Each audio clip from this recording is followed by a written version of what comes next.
আসসালামু আলাইকুম। সর্বশেষ বাংলা সংবাদে আপনাদের স্বাগত। শুরুতেই সংবাদ শিরোনাম। শুরুতেই জানাবো সংবাদ শিরোনাম। ভারতের উচিত জুলাই অভ্যুত্থানে দ্ব্যর্থহীনভাবে স্বীকৃতি দেওয়া। আরও থাকছে, হাইকমিশনে হামলার নেপথ্যে মমতা হাসিনার ইন্ধন রয়েছে, যা বলছেন রোমান। সবশেষ থাকছে, শেখ হাসিনাকে ফেরত পেতে হলে আগে ন্যায় বিচার নিশ্চিত করতে হবে। ভারতের উচিত জুলাই অভ্যুত্থানে দ্ব্যর্থহীনভাবে স্বীকৃতি দেওয়া। অন্তর্বর্তী সরকারের উপদেষ্টা মাহফুজ আলম বলেছেন, ভারতের উচিত বাংলাদেশের নতুন বাস্তবতা উপলব্ধি করা এবং দ্ব্যর্থহীনতাভাবে বাংলাদেশে জুলাই অভ্যুত্থান এবং ছাত্র জনতার গণতান্ত্রিক সংগ্রামকে স্বীকৃতি দেওয়া।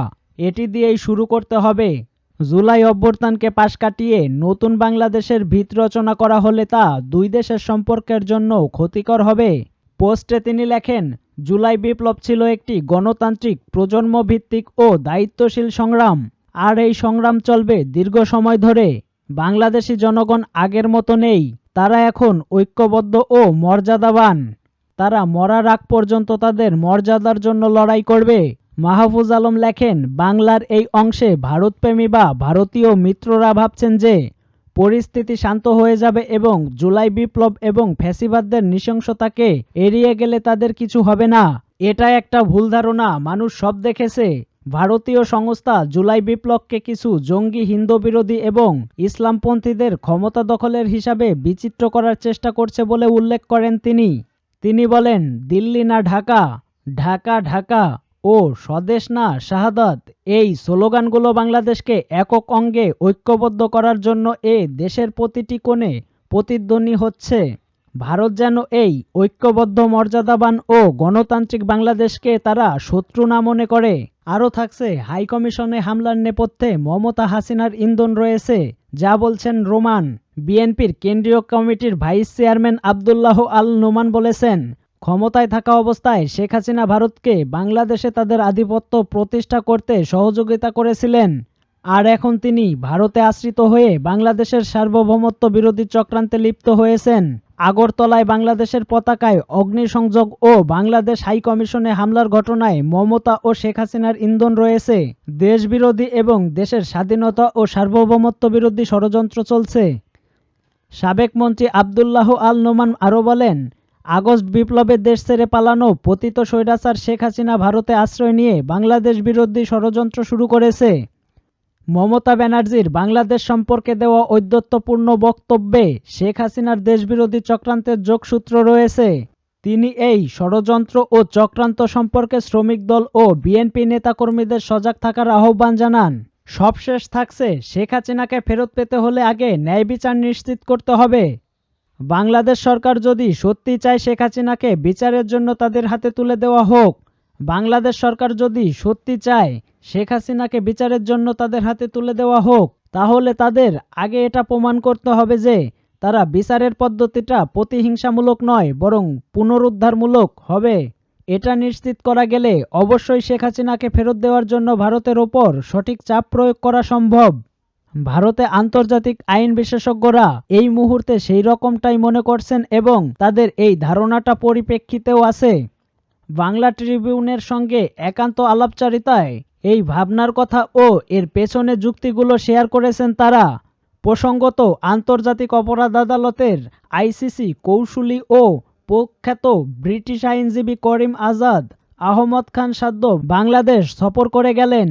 গত 25 নভেম্বর থেকে শুরু হওয়া 4 দিনের ওই সফরে তিনি মূলত রোহিঙ্গাদের মিয়ানমার থেকে বিতাড়নের মানবতাবিরোধী অপরাধ হয়েছে কিনা তার তদন্তেই ব্যস্ত ছিলেন। তবে এ সফরে প্রধান উপদেষ্টা মোহাম্মদ ইউনূসের সঙ্গেও বুধবার তার বৈঠক হয়েছে। তাৎপর্যপূর্ণভাবে অন্তর্বর্তী সরকারের 100 দিন পূর্তি উপলক্ষে গত 17 নভেম্বর ডক্টর ইউনূস যখন টেলিভিশনে জাতির উদ্দেশ্যে ভাষণ দেন, সেই দিন তিনি জানিয়েছিলেন, বাংলাদেশে জুলাই আগস্টের অস্থিরতার সময় আন্তর্জাতিক অপরাধ যারা ঘটিয়েছে সেই অভিযুক্ত অপরাধীদের বিরুদ্ধে তদন্ত শুরু করার জন্য তিনি করিম খানের সঙ্গে ইতোমধ্যেই যোগাযোগ করেছেন। ফলে এটা প্রত্যাশিতই ছিল যে ঢাকাতেও বিষয়টি নিয়ে দুজনের মধ্যে আলোচনা হবে এবং হয়েছেও তাই। সেই দিনের বৈঠকের পর প্রধান উপদেষ্টার ফেসবুক পেজে এক পোস্টে জানানো হয়েছে, এবং শেখ হাসিনার ১৬ বছরের শাসনের অসংখ্য গুমের ঘটনায় আইসিসিতে যাতে মানবতাবিরোধী অপরাধে তার বিচার করা যায়, বাংলাদেশ সরকার সেটা নিশ্চিত করতে চাইবে। আরও জানানো হয়, বাংলাদেশের আন্তর্জাতিক অপরাধ ট্রাইব্যুনালকে আইসিসি সব ধরনের সাহায্য করতে প্রস্তুত বলেও প্রসিকিউটর করিম এ খান আশ্বাস দিয়েছেন।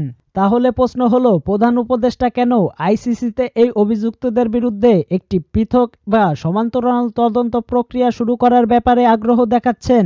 বাংলাদেশের অন্তর্বর্তী সরকার কি উপলব্ধি করেছে যে আইসিটিবিডিতে এই বিচারের কোনো সীমাবদ্ধতা আছে এবং সেই ট্রাইব্যুনালের বিচার হলে তা আন্তর্জাতিকভাবে গ্রহণযোগ্য নাও হতে পারে? ক্ষমতাচ্যুত শেখ হাসিনা এই মুহূর্তে যে দেশের আতিথেয়তায় আছেন এবং বিচারের জন্য বাংলাদেশের হাতে তুলে দেওয়া বা না দেওয়া বিষয়টি তাদের উপর নির্ভর করছে। সেই ভারত কিন্তু মনে করছে আইসিটিবিডিতে বিচার হলে শেখ হাসিনা বা অন্য অভিযুক্তরা সঠিক বিচার পাবেন না। এ কথা মনে করার যথেষ্ট কারণ আছে। আর ভারত যদি মনে করে সেই বিচার সুষ্ঠু হয়নি, তাহলে যে তাকে ফেরত দেওয়ার প্রশ্নও উঠবে না, এ কথাই বলা বাহুল্য। কেন আইসিটিবিডিতে বিচার হলে সেটা প্রশ্নবিদ্ধ হতে পারে বলে মনে করা হচ্ছে? এটা জানতে দিল্লির বাংলা ট্রিবিউন কথা বলেছে আন্তর্জাতিক আইনের একাধিক বিশেষজ্ঞর সঙ্গে। এদের মধ্যে ভারতের দুজন সাবেক অতিরিক্ত অ্যাটর্নি জেনারেল ও সহকারী অ্যাটর্নি জেনারেলও আছেন, যারা নরেন্দ্র মোদী সরকারের শীর্ষস্থানীয় আইন কর্মকর্তা হিসাবে দীর্ঘদিন কাজ করেছেন।